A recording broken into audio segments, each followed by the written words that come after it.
Thank you Jesus. ಕರ್ತನಲ್ಲಿ ಪ್ರೀತಿಯ ದೇವರ ಮಕ್ಕಳೇ, ಆಮೋಸ 2ನೇ ಅಧ್ಯಾಯದಲ್ಲಿ ದೇವರ ವಾಕ್ಯ ಹೇಳುತ್ತದೆ, ಐಗುಪ್ತ ದೇಶದಿಂದ ನಿಮ್ಮನ್ನು ಹೊರತಂದವನು ನಾನೇ, 40 ವರ್ಷಗಳ ತನಕ ಅಡವಿಯಲ್ಲಿ ನಿಮ್ಮನ್ನು ನಡೆಸಿದವನು ನಾನೇ ಎಂಬುದಾಗಿ ದೇವರ ವಾಕ್ಯ ಹೇಳುತ್ತಿದೆ. ಕರ್ತನಲ್ಲಿ ಪ್ರೀತಿಯ ದೇವರ ಮಕ್ಕಳೇ, ಇಲ್ಲಿ ತಂದೆಯ ದೇವರು ಇಸ್ರಾಯೇಲ್ ಜನರಿಗೆ ಏನು ಮಾಡಿದರು? ಐಗುಪ್ತ ದೇಶದಿಂದ ಆ ಒಂದು ದಾಸತ್ವದ ಬಿಡುಗಡೆ ಮಾಡಿ 40 ವರ್ಷಗಳ ತನಕ ಏನು ಮಾಡಿದರು? ಅವರಿಗೆ ಆ ಅರಣ್ಯದಲ್ಲಿ ಅವರಿಗೆ ಬೇಕಾಗಿರುವಂಥ ಅಗತ್ಯಗಳನ್ನು, ಬೇಕಾಗಿ ಬಟ್ಟೆ, ತಿಂಡಿ, ಊಟ ಪ್ರತಿಯೊಂದು ದೇವರು ಏನು ಮಾಡಿದರು? ಅಡವಿಯಲ್ಲಿ ದೇವರೇನು ಮಾಡಿದರು? ಕೊಟ್ಟು ಅವರನ್ನು ಆಶೀರ್ವಾದ ಮಾಡಿ ಅವರಿಗೆ ಅಡವಿಯಲ್ಲಿ ನಡೆಸಿದರು ಎಂಬುದಾಗಿ ದೇವರ ವಾಕ್ಯ ಹೇಳುತ್ತದೆ.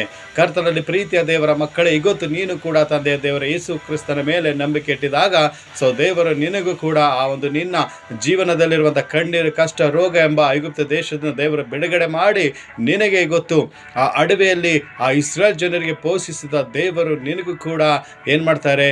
ಅನ್ನ ಪಾನಗಳನ್ನು ಕೊಟ್ಟು ನಿನಗೆ ಪೋಷಿಸಿ ನಿನಗೆ ಆಶೀರ್ವಾದ ಮಾಡ್ತಾರೆ. ಯಾಕಂದರೆ ಅಡವಿಯಲ್ಲಿದ್ದಂಥವರಿಗೆ ಕಾಪಾಡಿ ಪೋಷಿಸಿದ ದೇವರು ಇವತ್ತು ನೀನು ಇರುವಂಥ ಮನೆ, ನಿನ್ನ ಊರಲ್ಲಿ, ಇವತ್ತು ನಿನ್ನ ಪ್ರಾಂತ್ಯದಲ್ಲಿ ದೇವರು ನಿನಗೆ ಬೇಕಾಗಿರುವಂಥ ಆ ಕೆಲಸಗಳನ್ನು, ಆ ಜಾಬ್ಗಳನ್ನು, ಬೇಕಾಗಿದ್ದ ಆರೋಗ್ಯ, ಬೇಕಾಗಿರುವಂಥ ಎಲ್ಲ ದುಡ್ಡು, ಪ್ರತಿಯೊಂದು ಒಂದು ಬಟ್ಟೆ, ತಿಂಡಿ ಎಲ್ಲ ದೇವರು ಕೊಟ್ಟು ನಿನಗೇನು ಮಾಡ್ತಾರೆ?